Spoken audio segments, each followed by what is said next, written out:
তো বন্ধু, আশা করি ভালোই আছেন। তো আজকের এই ভিডিওতে এমন কিছু পেতে চলেছেন যে জিনিসটা অন্য ভিডিওতে আপনি পাননি।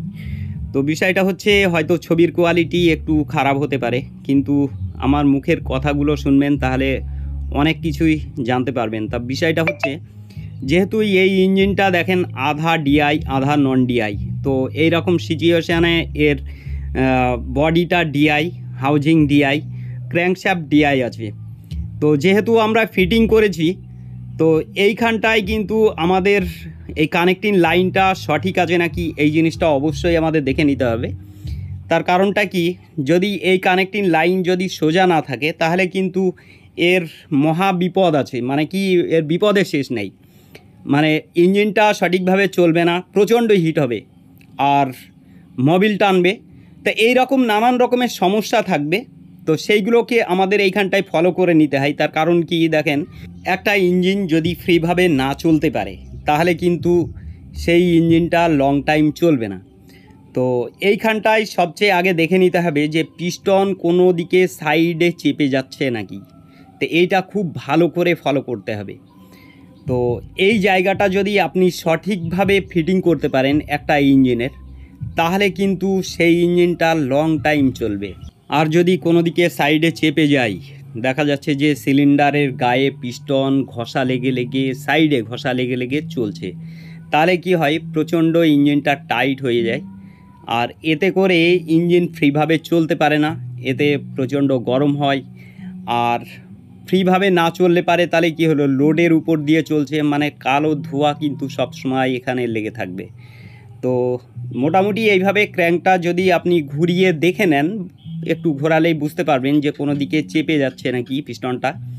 তাই এই জায়গাটা ভালো করে ফলো করে তারপরে ফিটিং করবেন, দেখবেন যে ওই ইঞ্জিনটা বহুত দিন চলবে কোনো রকম সমস্যা ছাড়া।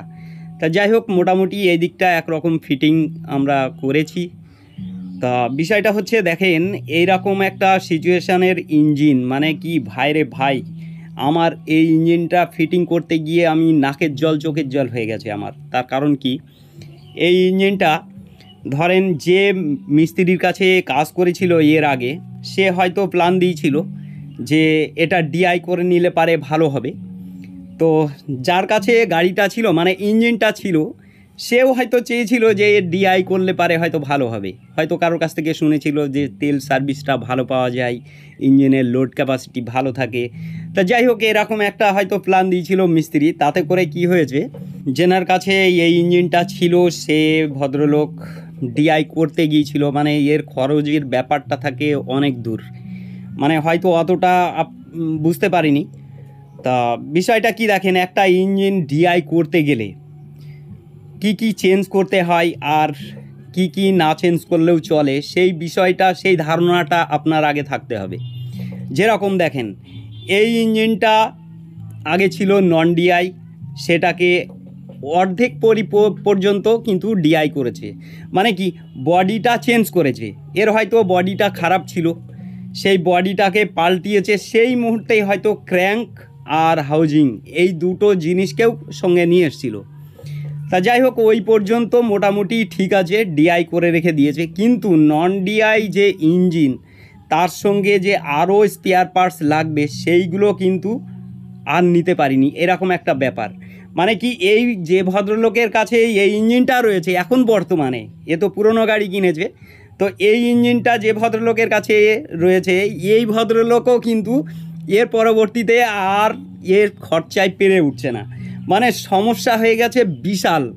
আর মরছি আমি, দেখেন, এই রাত হয়ে গেছে, এই অবস্থায় ধরেন কাজ করছি, আর কি পরিস্থিতি গিয়ে দাঁড়াবে তারও ঠিক নেই।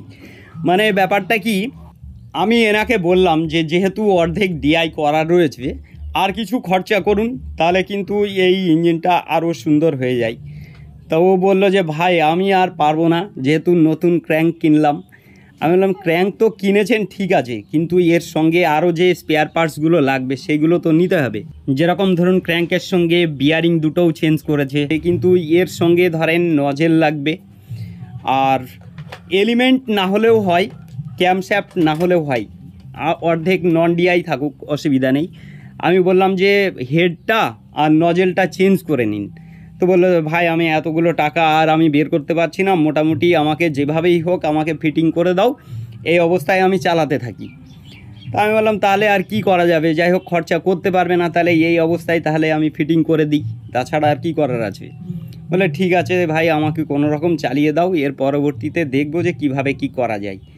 তা সেই সিচুয়েশানে আমি মোটামুটি কাজ করছি, তাই এই কাজ করতে গিয়ে দাদা কি বলবো যে এত অসুবিধার মধ্যে কাজ করতে হচ্ছে আর এত প্রবলেম, মানে চারিদিক দিয়ে আমাকে খুব দেখে শুনে তারপরে কাজ করতে হচ্ছে। তার মানে কি এক গাছের ডাল আর এক গাছে নিয়ে গিয়ে জোড়া দিতে হচ্ছে, এরকম একটা সিচুয়েশান। তা যাই হোক মোটামুটি যেভাবে চলছিল ওইভাবেই আর কি, আরেকটু ভালো কীভাবে করা যায় সেইভাবে আমি আর কি ফিটিং করে দিচ্ছি। তো বিষয়টা দেখুন, যদি এই রকম কোনো সিচুয়েশানে পড়েন তাহলে অবশ্যই এই জিনিসটা খেয়াল করবেন যে এর পিস্টনটা দেখেন কিন্তু নন ডিআই, তা এইখানটায় ডিআই পিস্টন দিলে পারে, সঙ্গে নজেল আর হেডটাকে চেঞ্জ করে দিলে পারে এইখানটায় কি হয় ইঞ্জিনের স্ট্রোক আর স্টার্টিংয়ের মানে ফায়ারের জায়গাটা, এই জায়গাটা সুন্দর চলে আসে। তা যেহেতু এইখানটায় নন ডিআই রয়েছে, নন ডিআই পিস্টন, এদিকে নন ডিআই নজেল আর এদিকে নন ডিআই এলিমেন্ট, মানে এই তিনটে জিনিসকে নিয়ে কি করছে সমস্যায় গিয়ে দাঁড় করাচ্ছে। যেহেতু এদিকে ডিআই এর মতো চলতে চাইছে কিন্তু এইখানটায় বাধাপ্রাপ্ত হবে, এরা এই তিনজন মিলে এরে দাঁড় করাবে। তো এই জিনিসটাকে অবশ্যই ফলো রাখবেন। তবে ডিআই ইঞ্জিন করতে গেলে বডি, হাউজিং, ক্র্যাঙ্ক আর নজেল এলিমেন্টটা দরকার নেই, নন ডিআই থাক, আর ক্যামশ্যাফট ওটাও নন ডিআই থাক, কোনো সমস্যা নেই। তবে হেড, নজেল আর পিস্টন এইগুলোকে চেঞ্জ করলেই আপনার কিন্তু সেই পজিশানটা চলে আসবে। তা অবশ্যই মনে রাখবেন যে কারোর যদি এই রকম কোনো প্ল্যান দেন তাহলে এই জিনিসগুলোকে গুছিয়ে একবারে টোটাল কমপ্লিট তাকে প্ল্যানটা দিয়ে তবে ইঞ্জিনটা কমপ্লিট করাবেন। আর যদি নিজে করতে চান তাহলে এই সমস্ত হিসাবগুলো মাথায় রেখে তবেই কাজে হাত দেবেন।